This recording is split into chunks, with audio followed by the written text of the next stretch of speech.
ஓம் சரவண பவாய நமக. அனைவரும் நலமுடன் இருக்க இறைவனை மனதார பிரார்த்திக்கிறேன். வணக்கம். விடாமுயற்சியால் அனைவரையும் கவரும் சிம்மராசி நேயர்களுக்கு இந்த வருட குரு பயிற்சி பலன் எப்படி இருக்கு அப்படின்னு பார்த்தீங்கன்னா, இதுவரை பாக்கியஸ்தானமான 9ஆம் ராசியில் இருந்து வந்த குரு பகவான் 1/5/2024 தொழில் ஸ்தானத்தில் சஞ்சாரம் செய்ய இருக்கிறார்.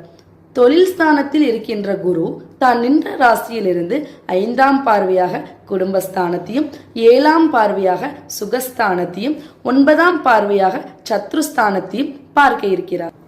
குரு தொழில் ஸ்தானத்தில் நிற்பதால் அலுவலகத்தில் சில புதிய பொறுப்புகள் கிடைக்கும். எதிலும் நேர்மறை சிந்தனையுடன் செயல்படுவீர்கள்.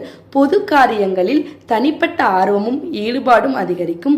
நினைத்த சில பணிகளை முடிப்பதில் அலைச்சல்கள் உண்டாக்கும். அரசாங்க ஊழியர்களுக்கு இடமாற்றம் ஏற்படும். குரு